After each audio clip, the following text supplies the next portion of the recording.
Maharashtra acupuncture परिषदेतर्फे नाशिकमध्ये प्रथमच राज्यव्यापी परिषद संपन्न। महाराष्ट्र ॲक्युपंक्चर चिकित्सा पद्धती अधिनियम 2015 अंतर्गत स्थापन झालेल्या महाराष्ट्र ॲक्युपंक्चर परिषदेच्या वतीने नाशिकमध्ये प्रथमच राज्यव्यापी निरंतर ॲक्युपंक्चर शिक्षण परिषद पार पडली आहे। ही परिषद कळवण येथील साई ॲक्युपंक्चर कॉलेजच्या वतीने नाशिक रोड जवळील म्हसोबा मंदिर परिसरातील केबल बाय 5 एलिमेंट्स हॉटेल येथे आयोजित करण्यात आली होती। परिषदेत राज्यभरातील सुमारे 200 ॲक्युपंक्चर तज्ञांनी सहभाग नोंदवला। या परिषदेत अध्यक्षस्थानी परिषदेस प्रथम अध्यक्ष व सध्याचे प्रशासक डॉक्टर रुमी बेरामजी ऑनलाईन उपस्थित होते, तर परिषदेचे प्रथम प्रबंधक नारायण नवले प्रमुख अतिथी होते। स्वागत डॉक्टर दीपक शेवाळी यांनी केले। मार्गदर्शन उमेश पळशीकर, सुवर्णा वाणी आणि जोसेफ अलेक्झांडर यांनी केले, तर आभार प्रदर्शन विलास आहिरे यांनी केले। परिषदेमार्फत देण्यात आलेल्या माहितीनुसार महाराष्ट्र राज्यात नोंदणीशिवाय कोणीही ॲक्युपंक्चर व्यवसाय करू शकत नाही। अधिनियमाच्या कलम 26 व 27 नुसार नोंदणी विना व्यवसाय केल्यास दंडात्मक कारवाईसह 10,000 रुपये दंड, 1 वर्ष कारावास किंवा दोन्ही शिक्षा होऊ शकते। अशा बोगस डॉक्टरांविरुद्ध जिल्हाधिकारी किंवा जिल्हा आरोग्य अधिकाऱ्यांनी कारवाई करावी असे निर्देश परिषदेने दिले असल्याचे श्री नवले यांनी स्पष्ट केले। मुख्यमंत्री देवेंद्र फडणवीस व तत्कालीन वैद्यकीय शिक्षण मंत्री गिरीश महाजन यांच्या पुढाकाराने ही परिषद स्थापन झाली आहे। डॉक्टर प्रवीण शिंगारे, डॉक्टर तात्याराव लहाणे व नारायण नवले यांचेही या प्रक्रियेत महत्त्वाचे योगदान राहिले। परिषदेसाठी नियम 20 सप्टेंबर 2019 रोजी प्रसिद्ध झाले व 1 जानेवारी 2020 पासून परिषद कार्यरत झाली आहे। या परिषदेमार्फत आतापर्यंत 7,765 अर्जांपैकी 4,877 ॲक्युपंक्चर व्यावसायिकांना अनधिकृत नोंदणी देण्यात आली आहे। 2021 मध्ये देशभरातील व्यावसायिकांकरिता ऑनलाईन पात्रता परीक्षा घेण्यात आली होती।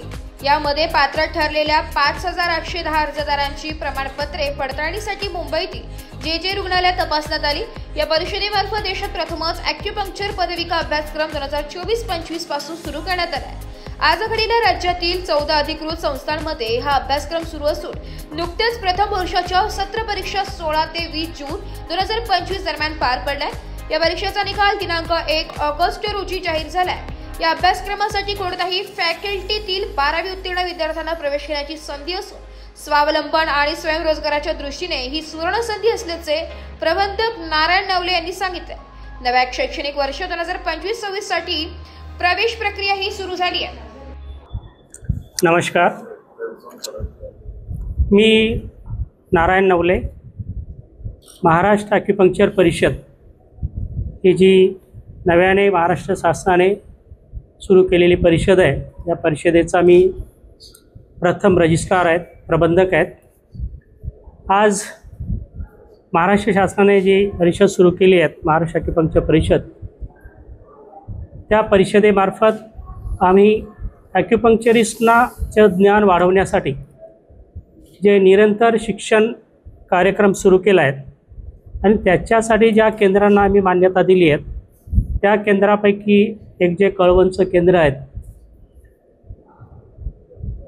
काय नाव काय, साई ॲक्युपंक्चर कॉलेज कळवण, त्यांना जी परवानगी दिली आहे, त्यांनी जी एक परिषद CAE आज इथे ऑर्गनाईज केली आहे, त्याच्या अनुषंगाने मी आज मुद्दाम इथे आलो होतो। माझ्याबरोबर आमचे ऑब्झर्वर आहेत, कारण CAE जर घ्यायची असेल त्याच्याबरोबर ऑब्झर्वर लागतात आणि हे संस्थेचे चालक आहेत। तर थोडक्यात माझं येण्याचं कारण, जर CAE जरी असेल आणि आज आपल्यासमोर मला येण्याचं मुख्य कारण की महाराष्ट्र शासनाने जी ही महाराष्ट्र ॲक्युपंक्चर परिषद सुरू केली, तिचा मुख्य उद्देश आहे की आपल्या देशामध्ये आणि महाराष्ट्रामध्ये जी ही जुनी अतिशय प्रभावशाली अशी जी ॲक्युपंक्चर शैली आहे, चिकित्सा पद्धती आहे, तिचा विकास आपल्या महाराष्ट्रात व्हायला पाहिजेत आणि त्या अनुषंगाने महाराष्ट्र ॲक्युपंक्चर परिषदेने सुरुवात केली आहे। कुठलीही चिकित्सा पद्धती सुरू करायची असेल, परिषद सुरू करायची असेल, तर एक्झिस्टिंग जे प्रॅक्टिशनर असतात त्यांना आपल्याला मध्ये घ्यावं लागतं। त्याच्यामुळे ॲक्टमध्येच एक प्रोव्हिजन होती की जे एक्झिस्टिंग प्रॅक्टिशनर्स आहेत त्यांच्यासाठी एक एलिजिबिलिटी टेस्ट, पात्रता चाचणी आम्ही ती घेतली ते 1 ऑक्टोबर 2021ला आम्ही ती घेतलीत आणि त्याच्यानंतर जे पास झालेत त्यांचे डॉक्युमेंट्स व्हेरिफिकेशन वगैरे सगळ्या गोष्टी करून जवळपास 7,765 म्हणजे देशातील पूर्ण देशातील हे चिकित्सक जे आहेत ॲक्युपंक्चरिस्ट आहेत ते जॉईन झाले होते. ऑनलाईन आपण ती परीक्षा घेतली आणि जवळपास 5,810 ॲक्युपंक्चरिस्ट त्याच्यात पास झाले आहेत आणि त्यांच्या सर्वांचं डॉक्युमेंट व्हेरिफिकेशन आणि त्याच्यानंतरची जी प्रक्रिया आहे ती आम्ही जे हॉस्पिटलला केलीत. सगळ्यांचे डॉक्युमेंट व्हेरीफाय केलेत आणि जवळपास आज घडीला 4,877 जे ॲक्युपंक्चरिस्ट आहेत. मॅक्झिमम ते आपल्या महाराष्ट्रातले आहेत आणि काही जण आहेत ते दुसऱ्या राज्यातील सुद्धा आहेत. त्यांना आपण रजिस्ट्रेशन दिले आहेत. त्याच्यामुळे आज 4,877 जे ॲक्युपंक्चरिस्ट हे अधिकृतरित्या त्यांचा वैद्यकीय व्यवसाय, आपल्याला डॉक्टर्स त्यांना म्हणता येणार नाहीत, पण ते एक चिकित्सक किंवा ॲक्युपंक्चर थेरपिस्ट ज्याला म्हणतात ते म्हणून अधिकृतरित्या सगळीकडे आपले ते काम करत आहेत. सर्व जिल्हाधिकाऱ्यांना, आरोग्य अधिकाऱ्यांना सगळ्या आम्ही हे कळवलेलं आहे की जे आमच्याकडे नोंदणीकृत आहेत त्यांना यापुढे जे पूर्वी एक बोगस डॉक्टर म्हणून त्यांच्यावर कारवाई केली जात होती ती आता ती केली जात नाही आहेत. मात्र कायद्याच्या आमचे जो नियम आहे 2015चा कलम 26 आणि 27 त्याच्यानुसार जर आज नोंदणी प्राप्त नसलेला ॲक्युपंक्चरिस्ट व्यावसायिक जर कोणी काम करत असेल तर त्याच्यावर आपल्याला शिक्षा द्यायची प्रावधान आहेत. 26-27 जर करत असेल तो तर त्याला 10,000 रुपये दंड किंवा 1 वर्षाची शिक्षा किंवा ह्या दोन्ही शिक्षा आपण करू शकतो. कारण कायद्यानुसार अशा आता ती बोगस डॉक्टर म्हणून गणले जातात. आता फक्त हेच ॲक्युपंक्चरिस्ट आहेत का? नाही. तर सुदैवाने महाराष्ट्र शासनाने महाराष्ट्र ॲक्युपंक्चर परिषदेला फक्त नोंदणी करण्याचं काम नाही दिलेलं आहे, तर ह्या राज्यामध्ये ॲक्युपंक्चर अभ्यासक्रम सुरू करण्याचे पण अधिकार आम्हाला कौन्सिलला दिलेले आहेत. आणि सांगायला खूप आनंद होतो की आपल्या ह्या महाराष्ट्राचे जे मुख्यमंत्री आहे माननीय देवेंद्रजी फडणवीस यापूर्वीचा त्याचा कालावधी होता त्यावेळेसच त्यांनी आम्हाला या चिकित्सा पद्धतीला खूप मदत केलीत. गिरीशजी महाजन साहेब आहेत, त्यांनी या चिकित्सा पद्धतीला मान्यता दिलीत आणि 2015चा ॲक्ट सुरू केलात आणि त्या ॲक्टमधील जी प्रोव्हिजन 15 आहेत त्या 15नुसार आम्हाला परिषदेला आपल्या राज्यामध्ये पदविका अभ्यासक्रम सुरू करण्याचे आपल्याला अधिकार दिले. आणि गेल्या 2024-25 या शैक्षणिक वर्षापासून आपण राज्यात 17 कॉलेजेसना संस्थांना मान्यता दिली होती. त्यापैकी 14 संस्थांनी आपल्याकडे ॲफिलिएशन घेतलं आणि या 14 संस्थांमध्ये गेल्या वर्षीपासून 24-25 पासून अभ्यासक्रम सुरू आहेत. त्यांची 6 महिन्याची सत्रांत जी परीक्षा असते ती सत्रांत परीक्षासुद्धा आपण 16 ते 20 जून 2025च्या दरम्यान आपण घेतलीत. आणि कालच 1 ऑगस्ट 2025ला या सत्रांत परीक्षेचा सुद्धा निकाल आपण कालच जाहीर केला. मी जवळपास 397 मुलं आपल्याकडे होते, त्यापैकी 376 मुलं आपल्याकडे परीक्षेला बसले आणि जवळपास फक्त 73 मुलं त्याच्यातून आपले फेल झालेली आहेत. 296 मुलं पास झालेली आहेत. अशा प्रकारे या चिकित्सा पद्धतीचा एक वेगाने जो प्रवास आहे तो सुरू झालेला आहे. फक्त आता कमी आहे की आपली जी जनता आहेत किंवा आपले विद्यार्थी आहेत किंवा जे मुलं आहेत 12वीमधून जे पास होत आहेत त्या मुलांपर्यंत या चिकित्सा पद्धतीची माहिती आपल्यासारख्या प्रसिद्धी माध्यमातून त्यांच्यापर्यंत पोहोचणं फार आवश्यक आहे. 10वी-12वी झाल्यानंतर 2 वर्षाच्या कालखंडानंतर पास केल्यानंतर फक्त 6 महिन्याचा फक्त इंटर्नशिप कालावधी असतो. तो झाल्यानंतर अशा विद्यार्थ्यांना महाराष्ट्र ॲक्युपंक्चर परिषदेकडे नोंदणी केल्यानंतर तो दुसऱ्या दिवसापासून त्याला स्वयंरोजगार प्राप्त होतो. दुसऱ्या दिवसापासून तो प्रॅक्टिस करू शकतो. मला नाही वाटत की आज असा कुठला अभ्यासक्रम आहे की 12वी नंतर 2 वर्षानंतर तो स्वयंरोजगाराला प्राप्त होतो. आज कुठलाही अभ्यासक्रम BSc करा, MSc करा, कुठलेही करा, इवन BPTH करा, तुम्ही बरेचसे अभ्यासक्रम आहेत की तुम्हाला परत कुणावर तरी अवलंबून राहावं लागतं. मात्र हा एक असा अभ्यासक्रम आहे की 2 वर्षाच्या नोंदणीनंतर तुम्हाला डायरेक्ट स्वयंरोजगार मिळतो. ही माहिती जनसामान्यापर्यंत आणि विद्यार्थ्यांपर्यंत पोहोचवणं फार आवश्यक आहे. आणि त्याच्यासाठीच आमचे डॉक्टर बेरामजी सर असतील किंवा मी असेल, अशा प्रत्येक CMEमध्ये जाऊन किंवा त्यांच्यासाठी मेळावे घेऊन आम्ही हा प्रयत्न करतो आहे की लोकांपर्यंत हे जायला पाहिजे. खरी ही चायनीज पद्धती अशी म्हणतात, खरं तरी महाराष्ट्र म्हणजे आपल्या भारतातलीच चिकित्सा पद्धती आहे. फार पूर्वी 2,500 ते 5,000 वर्षापूर्वीची. दुर्दैवाने ते मध्यंतरी लोप पावली. त्यानंतर ती चायनामध्ये गेली. चायनानंतर आपल्या पश्चिम बंगालमध्ये आली आणि सुरुवातीला एक पश्चिम बंगालमध्ये एक ॲक्युपंक्चर परिषद त्यावेळी सुरू झाली, पण दुर्दैवाने ती फारशी सुरू झाली नाहीत. म्हणजे एक 2-4 वर्षानंतर बसू म्हणून त्यांचे जे फाउंडर होते त्यांच्यानंतर ती डिफंक्ट झाली. आणि आपण दुसरे आहोत की देशामध्ये महाराष्ट्र ॲक्युपंक्चर परिषदेची स्थापना झाली आणि देशात आपलं पहिलं असं राज्य आहे की ज्या ठिकाणी महाराष्ट्र ॲक्युपंक्चर परिषदेमार्फत पदविका अभ्यासक्रम ॲक्युपंक्चरचे हे पहिलंच आपण आहेत की आपण सुरू करू शकलो आहे. त्यामुळे या चिकित्सा पद्धतीला ॲडमिशन घेणाऱ्या विद्यार्थ्यांचं फार चांगलं भविष्य आहे, पण ते विद्यार्थ्यांमध्ये फारसं अजून पोचलं नाहीत. ते पोचवण्याची आपल्याला गरज आहे. आणि त्यामुळेच आता जवळपास जे 17 कॉलेजेस आहेत, त्याचबरोबर गेल्या वर्षी जी राहिलेली आहेत ज्यांनी ॲफिलिएशन घेतलं नाहीत, अशी 4-5 अजून कॉलेजेस आहेत. नाशकातही आहेत, कळवण आहे, तर नाशिकमध्ये एक कॉलेज आहेत, अजून एक नाशकामध्ये 3रे कॉलेज आहेत. महाराष्ट्रात आपले असे 20 ते 22 कॉलेजेस होणार आहेत आणि जास्तीत जास्त मुलांनी या चिकित्सा पद्धतीच्या पदविका अभ्यासक्रमाला प्रवेश घ्यावा हे मी तुमच्या माध्यमातून मला सांगावंसं वाटतं.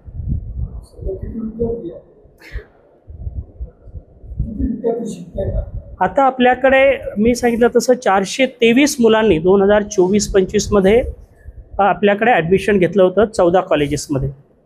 त्यापैकी आपले 397 मुलं ही आपल्याकडे परीक्षेला बसली आणि त्याच्यापैकी 296 का 97 अशी मुलं आपली उत्तीर्ण झालेली आहेत. 73 मुलं फेल झालेली आहेत. यावर्षी आपल्याला हा आकडा मोठा करायचा, कारण काय गेल्या वर्षी जवळपास ऑक्टोबरमध्ये आपल्याला शासनाने परवानगी दिली परिषदेला की तुम्ही तुमच्या लेवलला कॉलेजेस सुरू करा. मग ती आम्ही सुरू केलेत नोव्हेंबरमध्ये. त्यामुळे कालावधी फार कमी मिळाला कॉलेजेसना. 2 महिन्याच्याच कालावधीत त्यांना हे एवढी मुलं 500 जवळपास मुलं मिळाली आपल्याला. यावर्षी मात्र चित्र वेगळं असेल. प्रत्येक कॉलेजेसमध्ये 50 मुलं जवळपास होतील आपली, असं मला वाटते. तर थोडक्यात सांगायचं राहिलं की हा 2 वर्षाचा कालावधीचा हा अभ्यासक्रम आहे. शासनाने म्हणजे परिषदेने ठरवलं आहे की प्रत्येक वर्षासाठी 75,000 रुपये त्याची फीस असेल आणि दरवर्षी म्हणजे 1.5 लाखामध्ये हा मुलगा डॉक्टर नाही पण एक थेरपिस्ट होतो आणि स्वयंरोजगाराला पात्र होतो.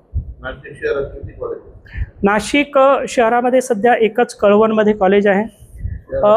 नाही, शहरामध्ये एक येण्याची शक्यता आहे यावर्षी. दुसरं परत कळवण किंवा त्या भागातच अजून एक आहे. जवळपास 3 कॉलेजेस नाशिक जिल्ह्यात येतील असं वाटते. आता सध्या एकच आहे, पण 2 प्रोसेसमध्ये आहेत.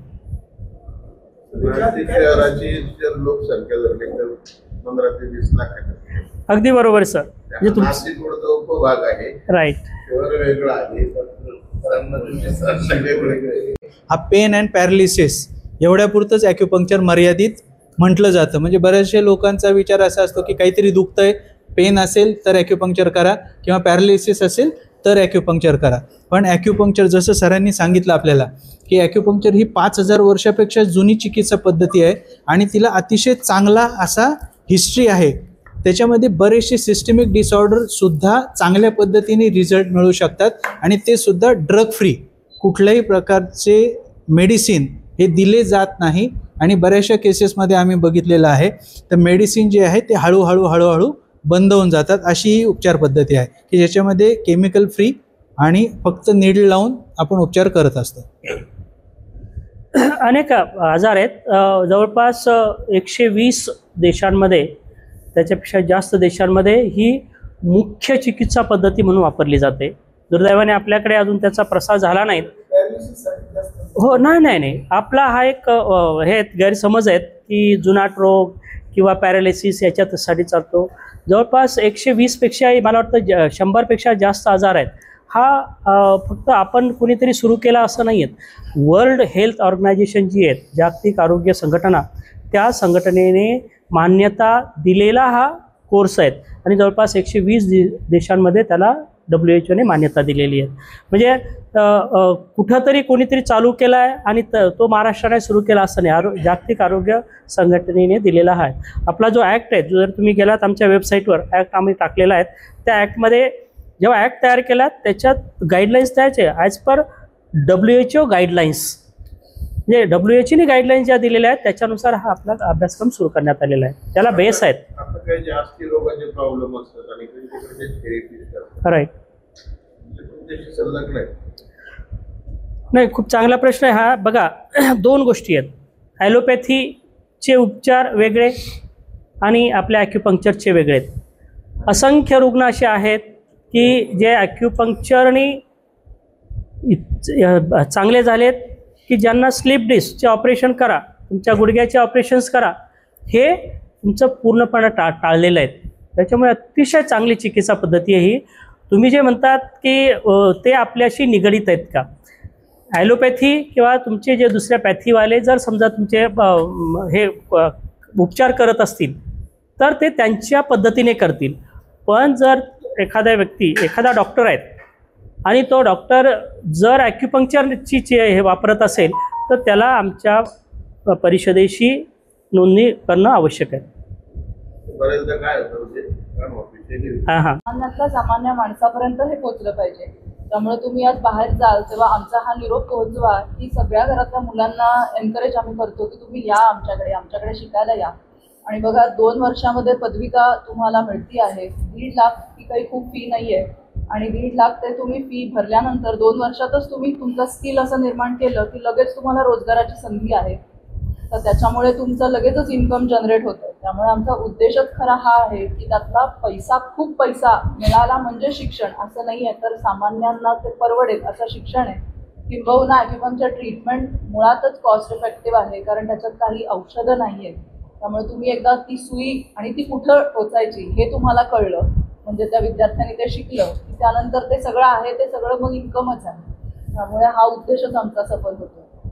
खूप म्हणजे सर्वसामान्य आणि विद्यार्थ्यांसाठी खूप चांगला कोर्स आहे. कमी, आता जसं मॅडमने अत्यल्प फी असते. तुम्हाला जिथे एक स्पाईनची सर्जरी करायला 2.5, 3, 5, 7, 8, 10 लाख रुपये लागतात, तुम्ही 5 ते 10 हजारात, 10 दिवसाचा कोर्स असतो, 10 हजारात तुम्ही बरे होतात. आणि कितीतरी आता सांगायला हरकत नाहीत, आपले मोठमोठे राजकीय लोक असतील, इंडस्ट्रियलिस्ट असतील, बाहेरच्या देशातून येऊन आपल्याकडे, आता डॉक्टर बेरामजी सरांचं जर हे केलं तर त्यांच्याकडे बाहेरच्या देशातून सुद्धा येतात. 1-1 महिन्याची त्यांना डेट मिळत नाहीत. इतके चांगले उपचार आहेत. पण फक्त मुलांमध्ये हे जायला पाहिजेत, आपल्या पालकांमध्ये हे जायला पाहिजेत की हा कोर्स केल्यानंतर आपला मुलगा स्वयंपूर्ण होणार आहे आणि स्वयंरोजगार त्याला मिळणार आहे. आता फक्त स्वयंरोजगाराचं आहे का? नाही. आज मी तुम्हाला सांगतो की कॉर्पोरेट क्षेत्रामध्ये सुद्धा मागणी व्हायला लागली की ॲक्युपंक्चरचे क्लिनिक सुरू करा. आपण गेल्या 4-6 महिन्यापूर्वीच, तुम्हाला माहीत असेल, HN रिलायन्स, अंबानीचं हॉस्पिटल, सगळ्यात मोठं हॉस्पिटल आहे मुंबईमध्ये, सगळ्यात चांगलं हॉस्पिटल आजचं, तिथे आम्ही परिषदेने नाही म्हणता येत पण डॉक्टर बेरामजी सरांना त्यांनी बोलवला, नीता अंबानींनी, आणि तिथे आपण गेल्या 6 महिन्यापासून हा OPD सुरू केलेली आहे आणि तिथे आज सुरू झालेत. कितीतरी लोक तिथे जायला लागले. ब्रिज कँडीमध्ये आता तशीच मागणी आहे. पुण्यामधल्या काही संचेती वगैरे ह्या लोकांनी आमच्याकडे मागणी केली आहे की आमच्याकडे तुम्ही सुरू करा. म्हणजे ही मुलं जेव्हा पुढे येणार आहेत त्या मुलांना फक्त स्वयंरोजगारच नाही तर मोठमोठ्या हॉस्पिटलमध्ये, कॉर्पोरेट हॉस्पिटल आहेत, वेलनेस हॉस्पिटल आहे तुमचे, त्यांच्याकडे सुद्धा तुम्हाला जाता येईल. बरं, हा क्लिनिक नाही म्हटलं तुम्हाला ॲक्युपंक्चर सेंटर जर सुरू करायचं, काहीच खर्च नाही आहेत. 1 लाख ते 1.5 लाख रुपयाच्या फक्त थोडीशी साधनसामुग्री घेतली, तुमचं क्लिनिक सुरू होतं आहे. नाहीतर तुम्हाला हॉस्पिटल काढायचं तुम्हाला कोट्यावधी रुपये लागतात. आज तसंही नाही आहे. त्याच्याकडे लाख रुपये पण नाही आहेत. तो घरी बसून, एखादा पेशंट आहेत, बेड रिडन आहेत, तो तिथे बॅग भरली त्याची, त्याला काय लागतं, 4 सोया घेतल्यात, अजून काय दुसरं सामान घेतलं, घरी जाऊन तो घेतला तर 500 रुपये त्याला मिळतात. 4 पेशंट केले 2000 रुपये एका दिवसाचे घेतले. म्हणजे हा जर विचार केलात, हे जर लोकांपर्यंत पोचलं तर मला वाटतं तुम्ही जे म्हणतात की एवढ्या लोकसंख्येला एवढे कॉलेजेस मिळतील का, निश्चितच आम्ही तुम्हाला अजून जास्त 50चं 100 करू, 100चे 200 करू, पण सुरुवात चांगली करायची. फक्त बोगस डॉक्टर तयार करून बसायचं नाही, आपल्याला क्वालिफाईड चांगले तयार करायचे आणि तोच संस्थेचा परिषदेचा उद्देश आहे. तुम्ही सर्वजण आलात आणि थोडे काय खरं म्हणजे मला बोलण्याची संधी दिलीत, पण तुमच्यामार्फत हे सगळीकडे जायला पाहिजेत. केवळ नाशकातल्याच नाही आहेत, पण पूर्ण महाराष्ट्राचे तुमचे जे मित्र असतील त्या मित्रांना पण हे पाठवा. महाराष्ट्रभर हे गेलं पाहिजेत. आणि ही एक ॲक्युपंक्चर परिषदेने जी चळवळ सुरू केली त्या अभ्यासक्रमाची, ती तुमच्याशिवाय ती पुढे जाणार नाही याची आम्हाला खात्री आहे. तुम्ही आलात, धन्यवाद. ब्युरो रिपोर्ट, नाशिक लोकशाही न्यूज, नाशिक.